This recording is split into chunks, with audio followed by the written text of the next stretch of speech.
అక్కడ మీకు ఏదైతే మనకు ఎవ్రీ ఇయర్ లాస్ట్ ఇయర్ కంటే ఈ ఇయర్ 12.94% గ్రోత్ రేట్ పెరిగింది. అంటే 14,50,000 నుంచి 1,20,000 30,000 కోట్లు పెరిగింది. అదే ఇంట్రెస్ట్ పేమెంట్స్ దానికంటే ఎక్కువ ఉన్నాయనుకోండి, ఇంకా డబ్బులు ఇవ్వరు, బారో చేయడానికి లేదు. ఎప్పుడు కూడా జిఎస్టిపి ఎంత పెరుగుతుందో ఆ ప్రపోర్షన్ ప్రకారం మీరు పెంచుకునే అవకాశం ఉంటుంది.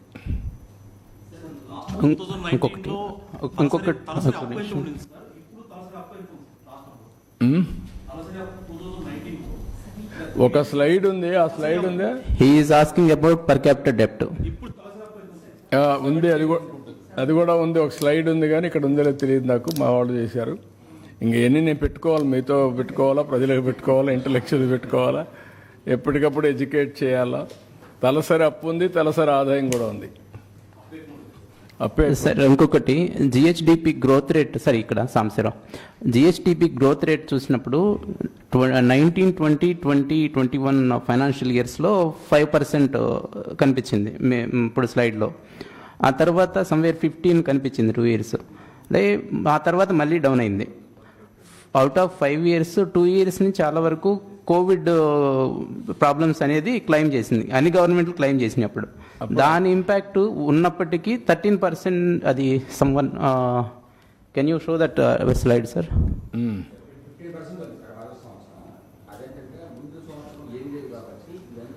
అదే లో బేస్లో ఉన్నప్పుడు ఏమీ లేనప్పుడు నెక్స్ట్ ఇయర్కి ఆ బేస్ నుంచి పెరుగుతుంది ఆటోమేటిక్. అంటే యావరేజ్లో కొంచెం తగ్గినప్పటికీ గ్రోత్ రేట్ కనిపిస్తుంది.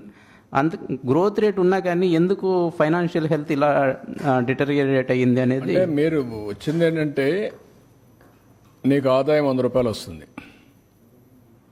ఒకసారి ఏదో నువ్వు యాక్సిడెంట్ నీ జాబ్ కూడా పోలేదు, కట్ చేశారు, నువ్వు 1000 రూపాయలు అప్పు చేసావు, ఏమవుతుంది? కట్టాలి కదా వడ్డీ, ఎవరు కడతారు? అదే జరిగింది ఇక్కడ. నీకు ఇబ్బంది వచ్చింది, నువ్వు ఖర్చులు తగ్గించుకోవాలి, తప్పదు. కానీ ఎక్కడో ఎవరన్నా దానం అన్నా చేయాలి. రెండు చేయకపోతే ఎక్కడి నుంచి వస్తాయి డబ్బులు? ఇష్టానుసారం ఖర్చు పెట్టి ఇష్టానుసారంగా దుర్వినియోగం చేసి రాష్ట్రాన్ని అధోగతి పాలు చేశారు.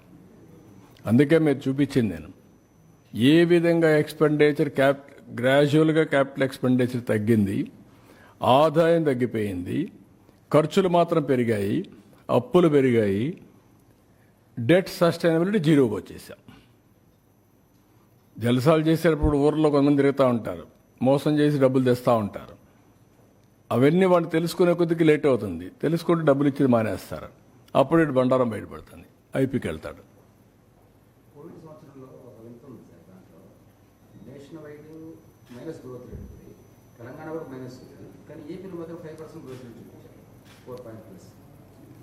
అంటే నేను అక్కడ చూపించిన దాంట్లో ఇక్కడ ఇది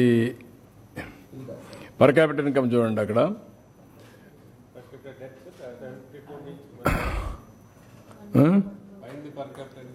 పైన పర్ క్యాపిటల్ ఇన్కమ్ మీరు చూస్తే ఇన్ ఫిగర్స్ లేదా ఫిగర్స్లో ఉంటుంది చూడండి, గ్రోత్ రేట్ ఉంది, కానీ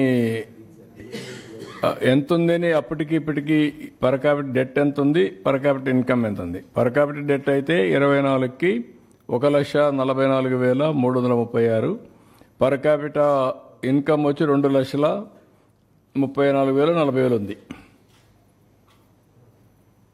that is where we're now. ఇంకా మీరు చెప్పింది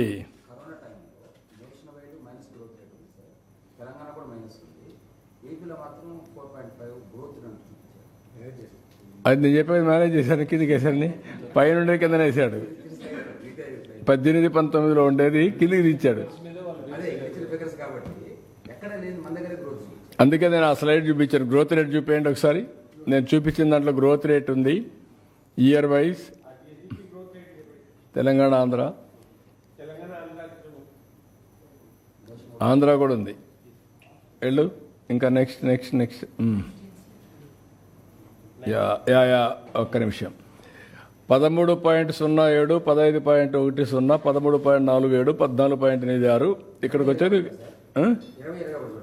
18, 19 చొందికి 11.14, ఇక్కడ 20, 21 5.7, 19, 20 5.97. ఆ 2 సంవత్సరాలు మ్యానిపులేట్ చేశారు పైది. తెలంగాణ -0.74. ఎస్, అందరిది అక్కడ చేశారు. అక్కడ కూడా -1.020. ఇక్కడ నుంచి మైనస్ పెట్టి కింద నుంచి ఆ ఫిగర్స్ మీరు మాకు పంపండి అని చెప్పి తెప్పించారు. ఇక్కడ నుంచి కొంతవరకు వాళ్ళు కూడా వెరిఫై చేస్తారు, కానీ ఆ కరోనా సమయంలో వెరిఫై చేయలేదు. సార్, ఓవరాల్గా నీతి ఆయోగ్ రిపోర్ట్ కావచ్చు, ఇప్పుడు మీరు చెప్పిన మొత్తం చూస్తే వైజాగ్ స్టీల్ ప్లాంట్కి మనం ఏ విధంగా రివైవ్ ప్యాకేజ్ అడిగామో, ఆంధ్రప్రదేశ్ ఆర్థిక పరిస్థితిని గురించి కూడా రివైవ్ ప్యాకేజ్ అనుకోరే అవకాశం ఉందా సార్? నిన్ను పంపించాలి ఇప్పుడు నెగోషియేటర్. అలయన్స్ ధర్మంలో ఏమన్నా వస్తాయేమో చూడండి. నిన్ను పంపించాలన్న నెగోషియేటర్గా నువ్వైతే సరిపోతావు.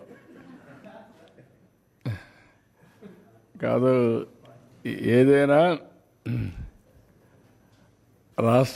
మనం 18 రాష్ట్రాల్లో మనం ఒక రాష్ట్రం, 29 రాష్ట్రాల్లో మనం ఒక రాష్ట్రం గుర్తుపెట్టుకోవాలి.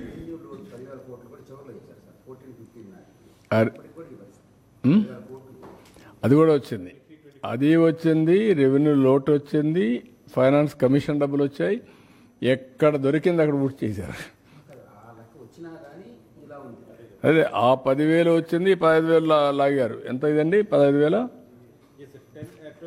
Approve sir. దీనికి రెవెన్యూ డెఫిషిట్ ఇది కాదు, finance commission grant sir. 2 years 2 years the మనకు లగేసింది మొత్తం కలిపి ఆ 5 years పీరియడ్ లో సార్ 39,000 crore ఉంటాయి సార్. అదే 3 years లోనే తీసుకున్నారు. 2 years కి చివరికి మన ఈ పీరియడ్ లేకుండా ముందు ఫస్ట్ 3 లో 23 తీసుకున్నారు.